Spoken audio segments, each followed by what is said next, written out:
So I'd like to talk about species of origins, Christian options on evolution and science. And I stole that title from a book, and not even, I mean, Darwin, of course, is Origins of Species, but there's another book called Species of Origins, but I thought that was cool, so I used it. Anyway, I want to emphasize Christian options, because lots of people in churches today don't realize that there are Christian options. That is for people who want to interpret the Bible faithfully, interpret it well. There are options out there.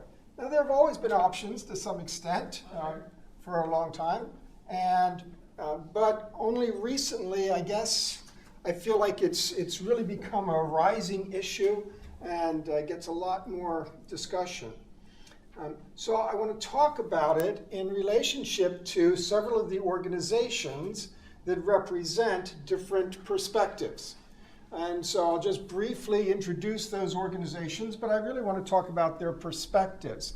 I want to be balanced and neutral here, so I'm not really trying to promote one organization or another, but to get into the topic by dealing with the organizations. So the first one that many of you perhaps have heard about is called Answers in Genesis, AIG. And Answers in Genesis represents the YEC, Young Earth Creationist movement. And again, many of you may be familiar with that. It's a very highly visible organization. Ken Ham and his Creation Museum, etc. A very active and, by the way, very well done website where they present their materials.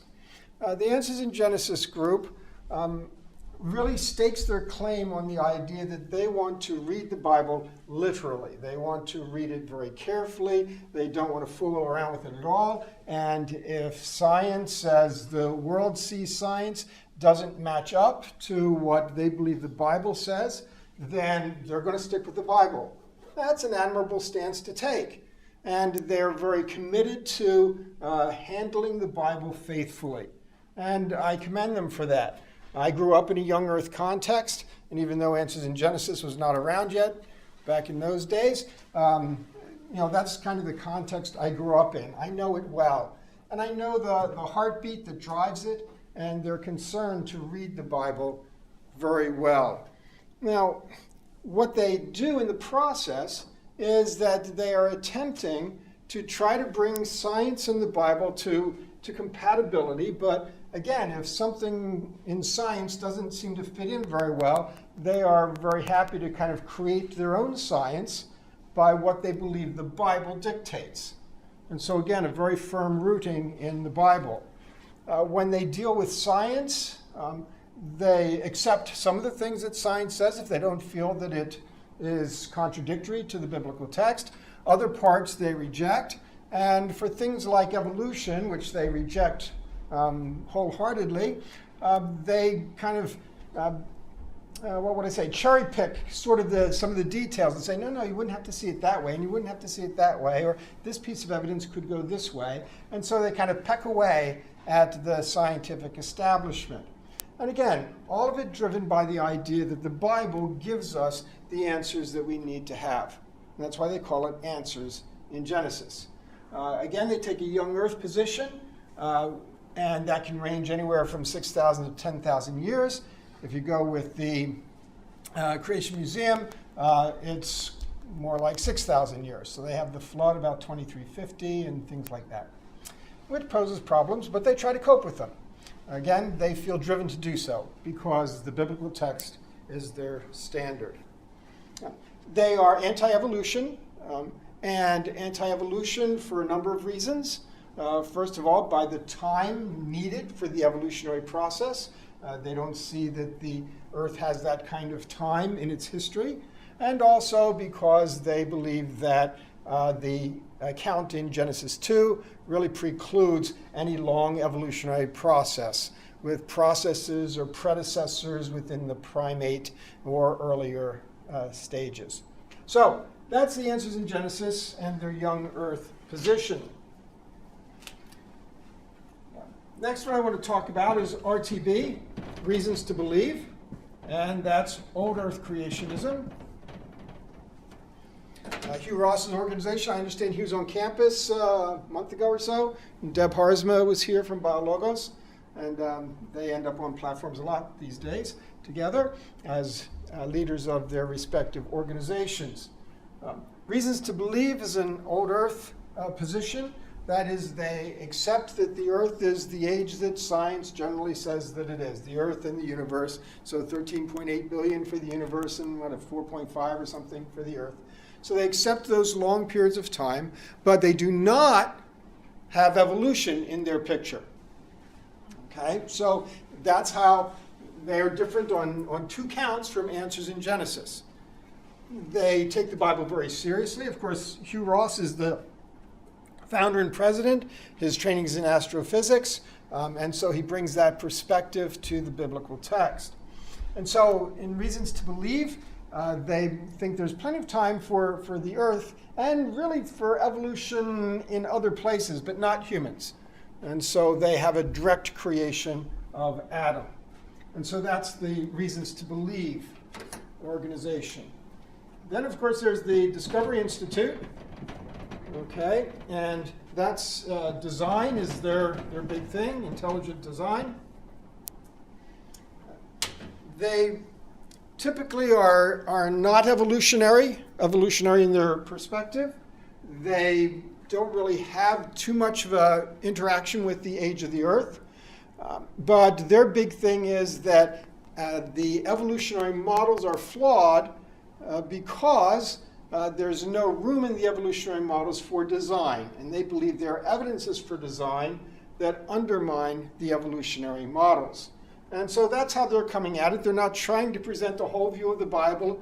As a matter of fact, they pretty much, since they try to be a broader organization than just Christians, their views are not even particularly theist in nature, though many people in the Discovery Institute are indeed theists. But the position of the organization is that, we just say there's design, whether it's aliens or whatever. They don't push that a lot. But the design is the idea. So it's not trying to push a biblical picture.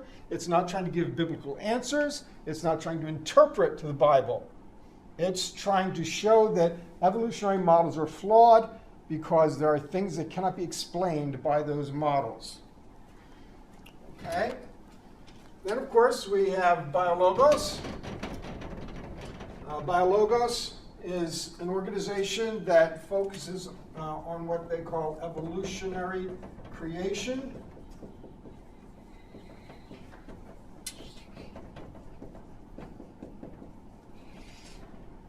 Technically, that's not the same thing as theistic evolution.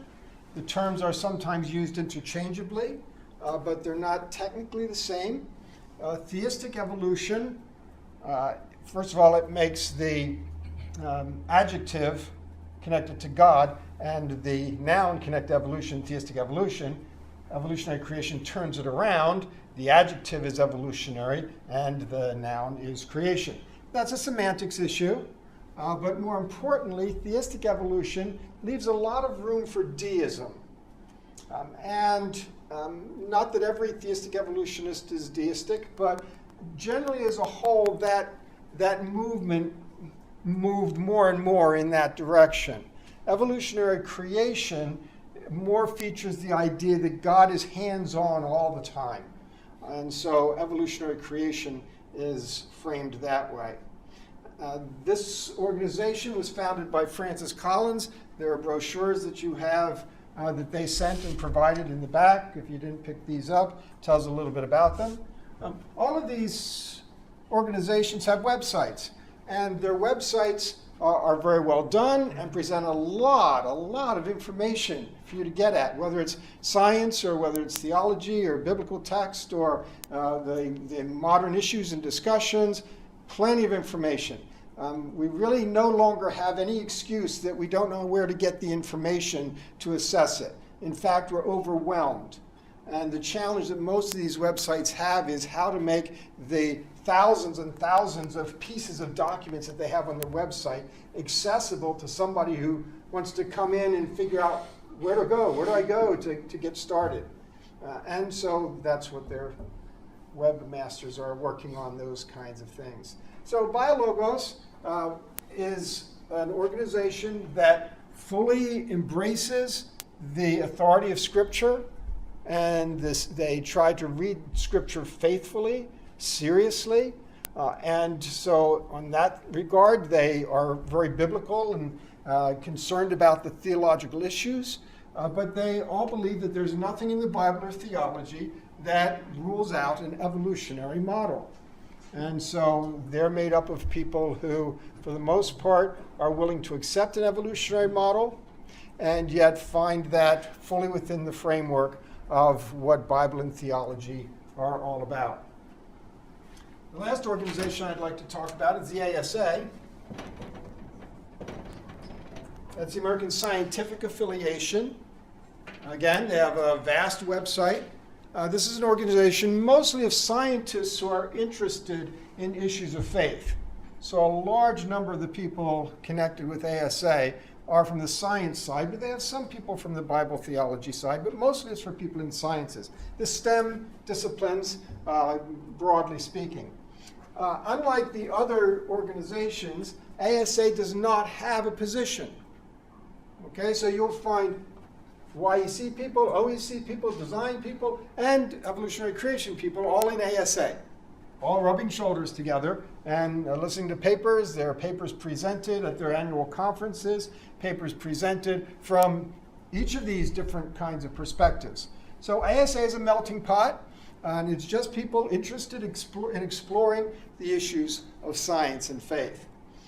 So those organizations help us to get a sense of what the lay of the land is out there today in the conversation. Now, I want to highlight some interesting contrasts between them. Full disclosure, I'm more connected with Biologos than with anything else. Okay, I wouldn't quite identify with them because I don't embrace the evolution of humans outrightly. What I try to do is talk about what does the Bible claim. Does the Bible make claims that are contrary to evolution? Okay, that's a different thing from saying, is evolution what I support? I just want to find out what the Bible claims. Not a scientist, so I really don't go into the scientific information. I try to learn as much of it as I can, but I'm a text guy. I mean, I do text analysis. And so that's what I try to do. I end up speaking for Biologos a lot because I don't believe the Bible makes any claims that are in conflict with evolution. And as a result, they like what I have to say because it helps out the organization. But so in that sense, I'm 1 foot in, 1 foot out.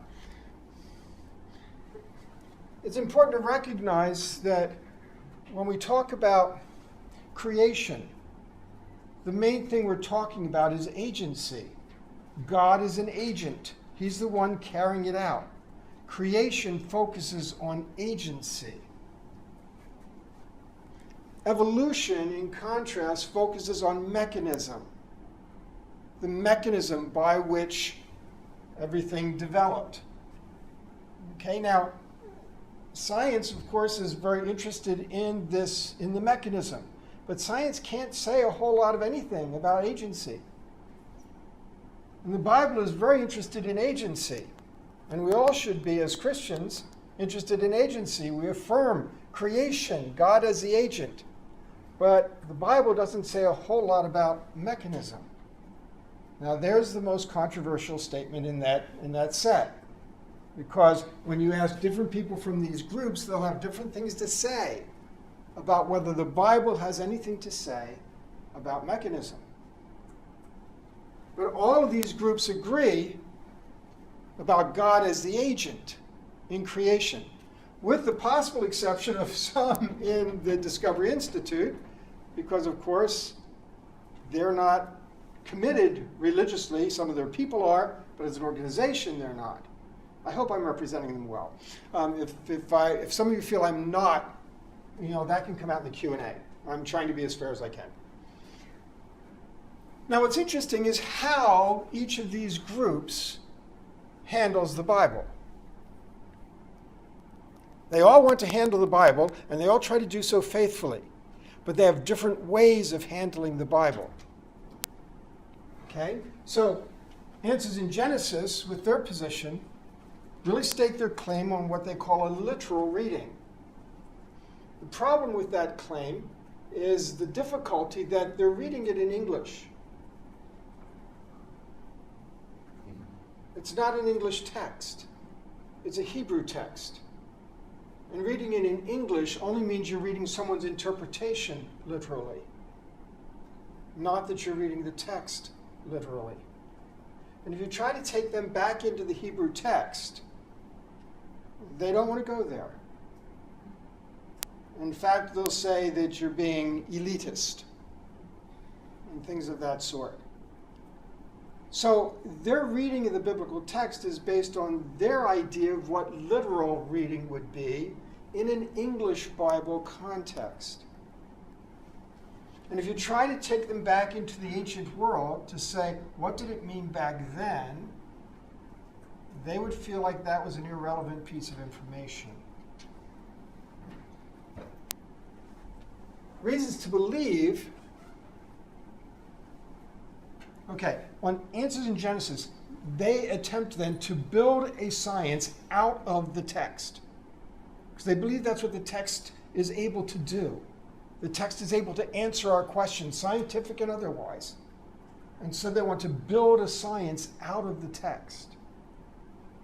Reasons to believe, in contrast, is very comfortable reading science into the text.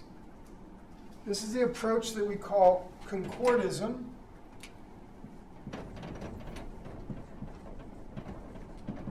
Hugh Ross would call it soft concordism. And concordism says that what we view as true in the world around us can be read back into the biblical text and kind of mixed around with it. So he takes a simple statement like that God spread out the heavens. And he would feel perfectly comfortable saying that that's the expanding universe of Big Bang cosmology. You can see then that even though he would not claim, and he doesn't, he would not claim that the biblical author had that in mind, he would say God had it in mind. And if God had it in mind, then we kind of know that because we know it's true. And so we can then identify a God meaning, not the author's intention, but God's intention, and feel perfectly comfortable reading that back into the text. Okay, so Hugh Ross and his organization do not feel that they have to be restricted to reading according to the author's intention, because they feel that God may have meaning beyond the author's intention, and he'll point to prophecy as evidence of that. And if God has meaning beyond the human intention, our way of getting at that is through our discovery and observations and knowledge of the world around us.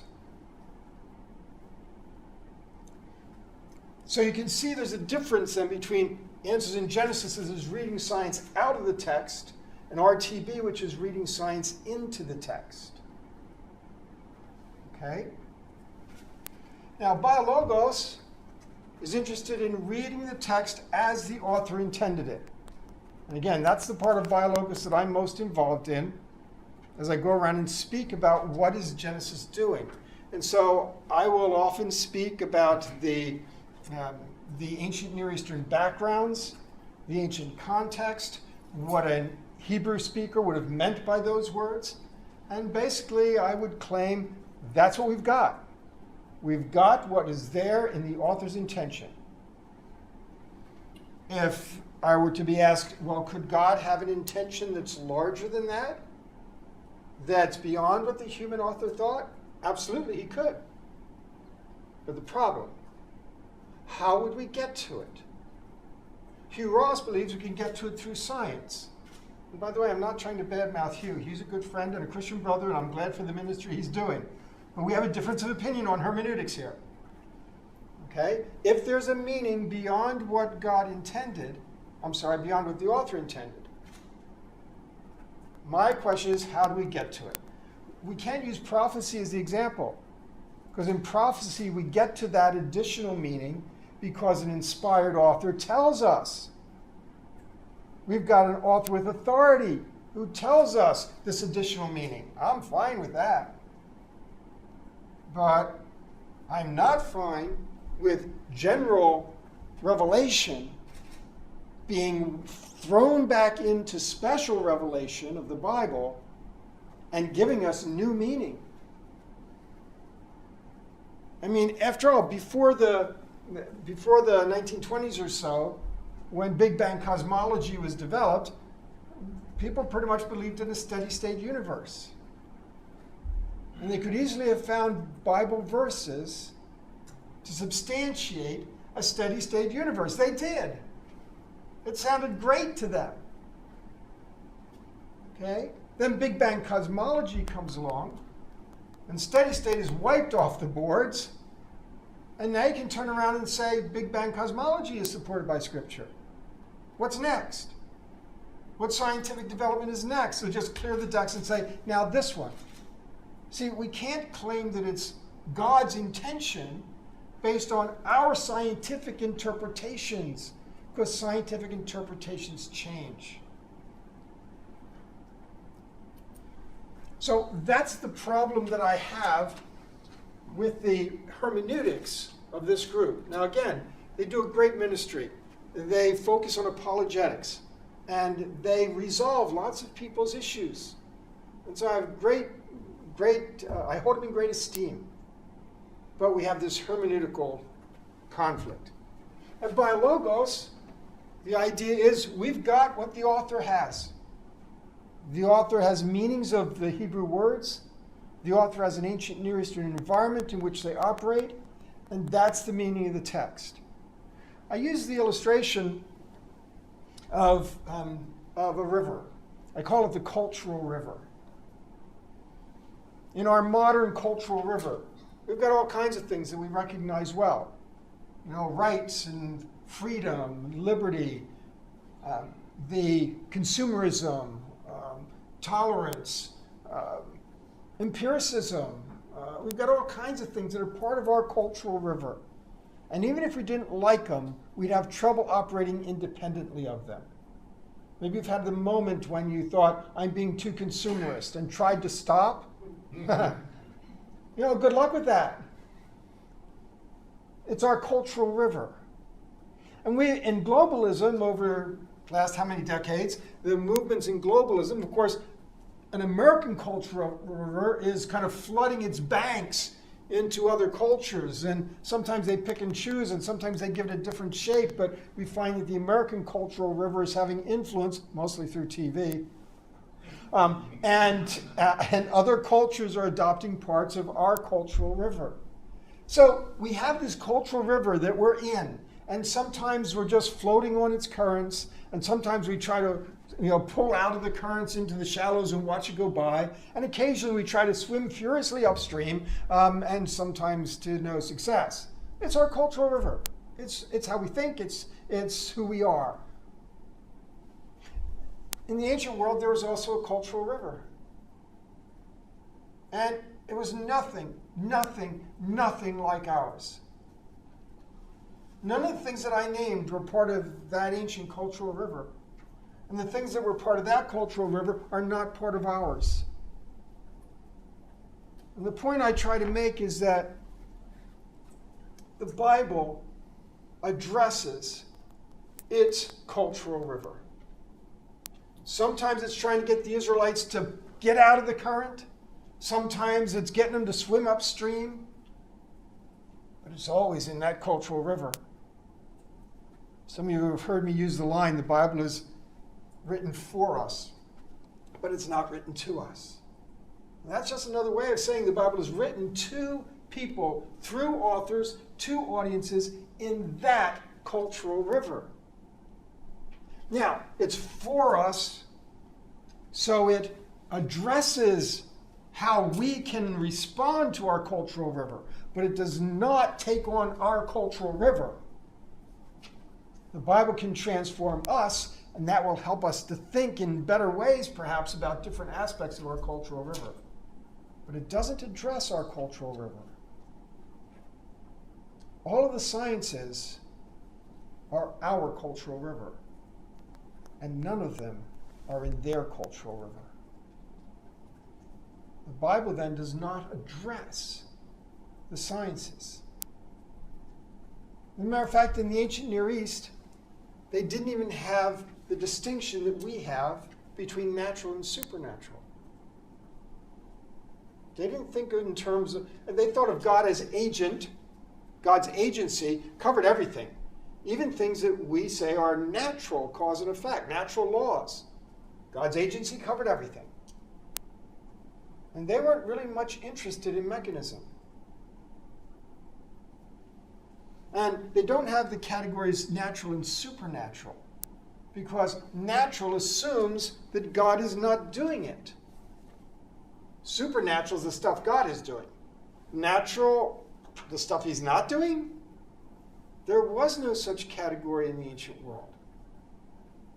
God, or even the gods in Assyria or Babylon or Egypt, are doing everything. Their agency is what's important. As a result, the Bible really is not in a position to draw a distinction between something being natural or supernatural. If you don't have the categories, you can't make the distinction. Let that sink in. If you don't have the categories, you can't make the distinction. So the Bible has no language to say that, oh, this was God's intervention into natural. Whoa, whoa, whoa. See, the Bible doesn't talk about God intervening. It talks about him acting. But intervening suggests he's outside and letting things kind of go, and now steps in and intervenes. That's not the way they think in the ancient world. That is not their cultural river. God is always active. So for us to talk about whether some act of creation, say even something as important as Adam and Eve, is an intervention of God, is direct and must be supernatural, not natural, we're insisting on details that the Bible itself cannot articulate because it doesn't have the categories. The fact that it pictures God in a very hands-on mode, it pictures him on a hands-in mode for each of us. He knit you together in your mother's womb. That's pretty hands-on. And it doesn't make a difference in the theology. So, I would claim, this is going to sound really, really crazy, I would claim that Biologos is more conservative than any of the others.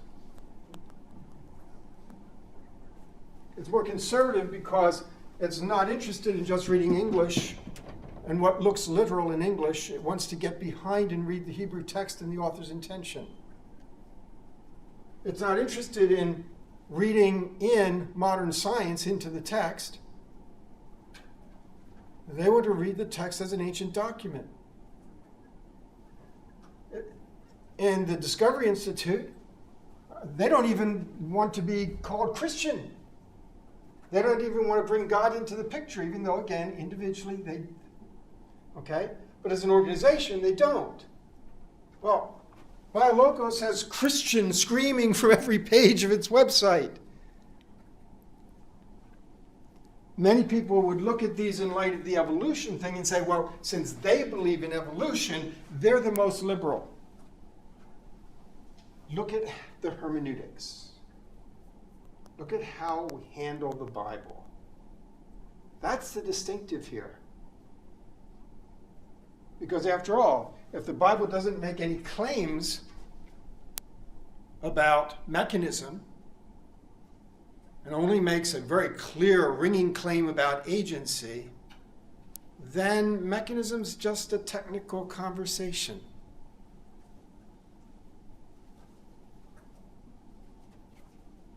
The Bible's claims are clear enough. Above anything else, if we're trying to be biblical in thinking about creation, the point we want to make is that God has made us more than what he made us from. God has made us more than what he has made us from. You know, notice both sides of that statement are agency. God has made us more than what God has made us from. Both sides are agency. But it suggests an irrelevance to mechanism. Whatever God made us from, and there's no other options except God making us from, but whatever God made us from, amino acids in a primordial soup, some chain of primates, straight from the dust, in any case, God has made us more than what he made us from. Every time somebody throws me the line of, well, I'm not going to ever accept that we came from some line of primates, I would say, well, no, I guess it's worse than that. We're dirt. Just dirt. The fact is, God has made us more than any of that. We're not just carbon units. Sorry, Trekkies. We're not just carbon units. God has made us more. And in fact, it's a biblical principle. When we look at God and his relationship to Israel, we've got Deuteronomy 23. Your father was a wandering Aramean. You've got Ezekiel 16. Your father was an Amorite. Your mother was a Hittite. I always want to say hamster there. It's Monty Python. But yeah, your father's an Amorite. Your mother is a Hittite. And those are both statements that say God's made you more than what he made you from. God took you from that background, and he made you his own. He chose you as his treasured possession. He created you as his covenant people, he tells Israel. That's what God does. He draws us out from the mundane and the ordinary and makes us more. In fact, isn't that our Christian conviction? When Paul talks about it, some of you were murderers and adulterers and liars and thieves. But Christ raised you up out of that. And now you are his chosen people. You are a new creation. Old things have passed away. All things have become new. You were crucified with Christ. Don't you see this pattern? What we were matters no more. What God has made us is what matters. And God has made us more than what he made us from.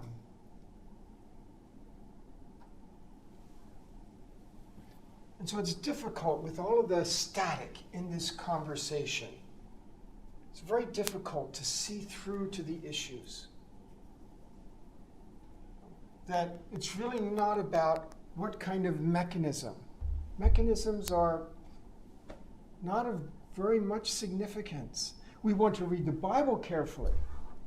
And so that's what we do when we get to the account in Genesis 2.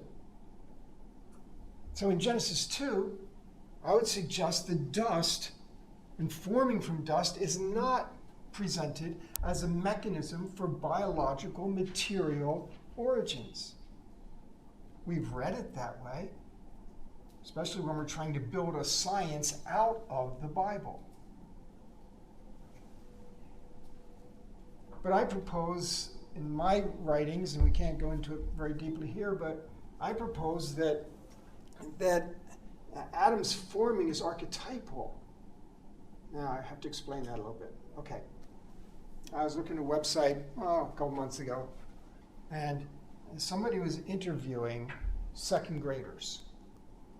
And he asked them, what are mothers made of? Now it's interesting, these are just second graders, but they picked up right away that mothers was an archetype. It wasn't asking what your particular individual mother was made of, although each of the kids had one. But it was asking an archetypal question. What are mothers made of? And the kids picked up on this right away, and they answered in good context there. They talked about ingredients, but they talked about archetypal ingredients. One girl notably said, mothers are made of angel wings and clouds and string and a little bit of mean. Now don't go biology on me here. She got it right away. She understood mothers as an archetype, and she listed ingredients that had to do with identity. That's what I mean by archetype. Adam and Eve's very names are archetypal. They did not call each other Adam and Eve. Oh, maybe I should have said, alerted you that I was going to give things away. Anyway, they did not call each other Adam and Eve. I know that because Adam and Eve are Hebrew words, and they have meaning as Hebrew names. And Hebrew did not exist as a language until about the time of Moses, maybe later. So we know that they weren't called by Hebrew names. That means those names, along with their meanings, were given to them by a Hebrew author for a Hebrew audience. And he chose those names not because they were historically accurate. They can't be. They're Hebrew. He chose those names because they conveyed something important about who they were. Like angel wings and clouds and string. Archetypal information. And so when we learned that Adam was made from dust, it's not just this one person uniquely made this way, different from everybody else. But rather we look throughout the Bible and it tells us that we are all made of dust. And that's our identity. It's not our human biological material origins. And we shouldn't go biological on that any more than we should go biological on clouds and angel wings. It's not that kind of statement. And furthermore, if you look into the ancient Near East, every account of human creation, no matter what culture you're dealing with,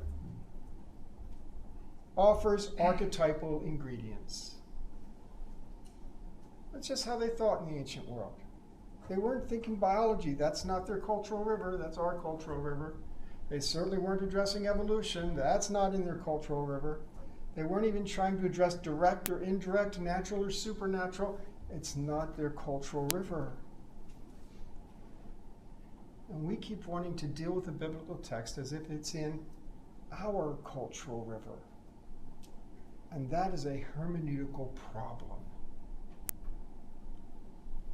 Because the authority is in the biblical author and what he intended.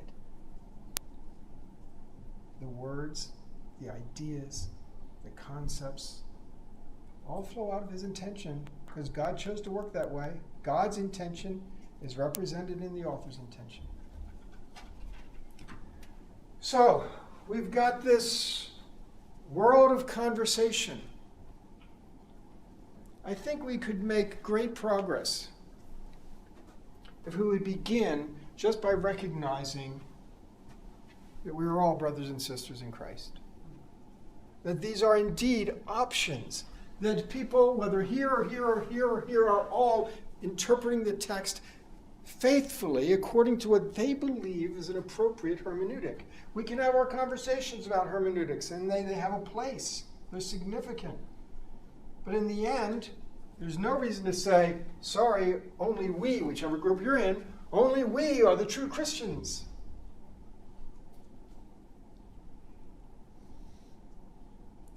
we know that this is a big issue in the world today. It's a big issue for Christian students, whether they're high school students or college students, students who have been trained to think a certain way, that if they give up X, Y, or Z, that they're giving up their faith. And then they come to the sciences and they see them as fairly persuasive, and they end up abandoning the faith. The story's written large in our culture.